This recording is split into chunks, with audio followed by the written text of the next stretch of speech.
A few little news items for comics today, and some kind of rampant speculation because hey, that's always fun. But let's talk about we're starting to see some solicitations for Marvel through October. We're well into Ten of Swords, so if you're keeping track, that's the event between the event that's going on. Or if you're really being picky about it, it's an interline event. It's not a true event with the different events. I don't know. Here, let's get to the news.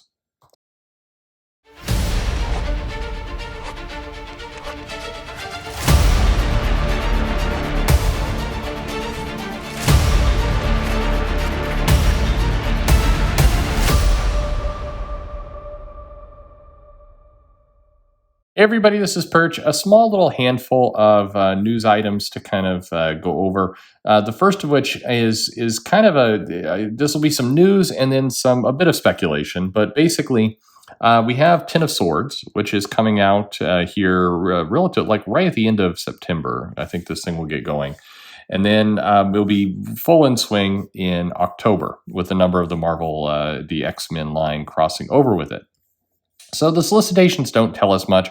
Most of them use kind of simple lines, like for example, for Wolverine, it says descent, penance, a legendary power reclaimed, and then X Force it says stealth, the power within, the burden of knowledge, a secret flight, a long journey, a thief, and a queen. So there's a lot of they're kind of they've gone all in on this tarot card thing, and if you read the free comic book day for X-Men. It's some people are mistaking. They're like, oh, this looks like laying out plots from a long time from now. Not really. It's actually.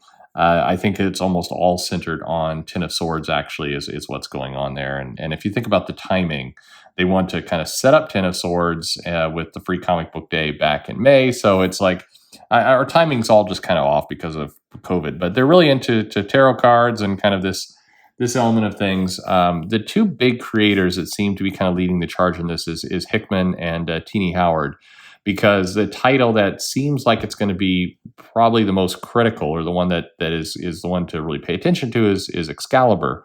Now, in that title, Apocalypse has been doing kind of various shenanigans to with the Other World and Saturine, and so a bunch of kind of long-term Excaliburs will recognize some of those names, but it's really kind of Apocalypse, looking to kind of take over or rule the Other World with the magical blade, the Sword of Might. And so all these things really feel like it's coming to a conclusion there. The other piece that goes into this event undoubtedly is the Horsemen, and that is the original Horsemen of Apocalypse, which were referenced back in X-Men #2 of the new series, and we've seen little hints of those throughout Excalibur and other books where Apocalypse is. But Apocalypse is kind of seems to be the main protagonist. We're getting some swords, we're getting some kind of battle or engagement that will involve the Horsemen, Krakoa, and Otherworld. So that's really kind of where things are going. But Excalibur's, if you're really into this event, Excalibur is the one you're going to need to read. This is, I don't think this is going to make Apocalypse go full villain, but who knows? It just really seems to be kind of resolving kind of that storyline. So in the X-Men line, there's been some kind of plots that have been pulled in. The Children of the Vault being a huge one that Hickman kind of started right at the beginning. Some of what's going on with the new Sentinel programs and other things. Ten of Swords is not really capturing any of that. It's going to be firmly about Otherworld, Apocalypse, the Horsemen, some Krakoa mythology, and that kind of thing. So that's kind of what's going on there. But anyway, moving away from Marvel and Ten of Swords, we have both an announcement and some confirmation that we're heading to the end of American Vampire. So Scott Snyder and Raphael Albuquerque have been trying to get back together, I think, to get this going, or maybe it's just me, but it seems like they've been trying to get back into the series. So in October, we get the 1976 American Vampire 1976, which will dip back into this world. The fight against evil.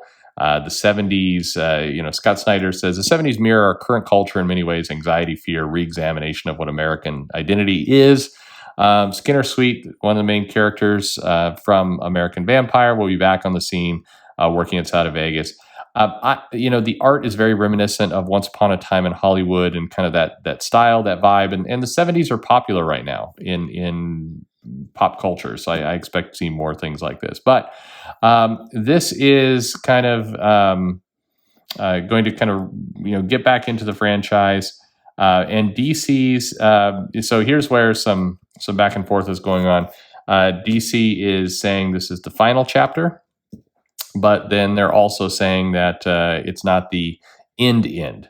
So American Vampire 1976, as Snyder brings us up to the present.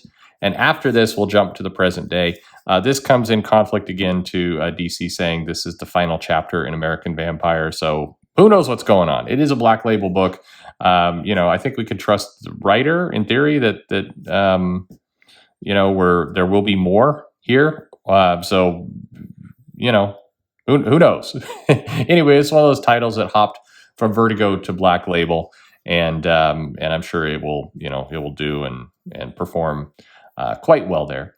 The other little bit of news in all this is that we are getting the White Knight universe, or Murphyverse, is going to be dipping into the Harley Quinn series. So if you've been following along, Harley Quinn, Black, White, and Red has been doing these kind of one-shot stories. And coming up in a couple weeks, we're getting a Murphy and Collins. They're going to, and then Illustrated, they're doing a story for this digital initiative, which will be the Harley Quinn from the White Knight universe. And so that'll be pretty exciting. I think there's a lot to be told of that character. I like the way that character really kind of was rolled out. I know some people did not, but I really like the background and feel of that character. It felt like a fresh take. Harley Quinn is very played out right now, in my view, in DC. So I really appreciate this version of the character. But otherwise, those are the big news, and there's a bunch of little things kind of all scattered around. I guess the other one to mention, kind of twofold. One, if you did check out Free Comic Book Day, wanted to give it a couple days, there is kind of the curtain was lifted on Tom Taylor's story that he's doing for Marvel. And a lot of sources, myself included, made an assumption it was within the X-Men universe because that's how it was billed initially, and it was in that book. But no, he is doing something called Dark Ages. It's a saga of the Marvel Universe coming in fall of 2020. We're expecting, in theory, this would be October, November. I'm not sure, but it definitely feels like similar to Deceased, it's going to be a story within a story. It does not seem like this is going to be done in main continuity. If it is, it's a lot of things going on all at once. Plus, if you read the Free Comic Book story, basically what happened is the electricity went off, or an EMP went down, or basically the power went away. And this caused Iron Man to kind of crash into a plane, lose his leg, and kind of fall to Earth, presumably dead. So some kind of a series. I've heard from people, if people are questioning what it will be, I've heard it is a limited series and that it's outside of continuity, but that's Tom Taylor's thing that he's got going on. Alana Smith is the associate editor on it, which indicates kind of that it's coming out of that part of the Marvel Universe as opposed to an X book, and it's clear from the preview. So a lot of different pieces going on. Some additional small crowdfunded comics and independent comics are being talked about. Everything from Donny Cates with crossover for Image and several others. There's a lot of news there. So I'll do a separate video at some point in the near future talking about kind of the various indie works and what people are doing. This is just as a personal kind of commentary. I believe that we're entering into a world where I think you're going to see a sudden boom of a bunch of indie books. There's now a number of different platforms that can take them. You're no longer locked into kind of figuring out how to do it with Image or giving up on a lot of sales. There's a lot of other ways to get comics out into the market. And so there's potentially some real excitement of getting some new books, and we may get a little bit of a renaissance of indie work. Somebody will come in and say, no, there's been some great ones. Sure, there definitely have been some really strong indie books over the last 5 years. But I think we're going to see that on steroids. We're going to see more mass of some indie projects and some big name creators doing it. So it's an interesting time in the industry. It's a rebuilding time. We're going to see what happens with the big two and kind of how other people come in there and some new faces and some of the old faces going out to do indie work. And it's reminiscent kind of the 2000 to 2005 kind of era where there was a lot of shuffling going on. And so fingers crossed we get some good things out the other end. But any of these news items excite you, any of the stuff you're in for, let me know in the comments below. Like, subscribe, follow me on Twitter or Facebook at Comic Perch, and thanks for listening.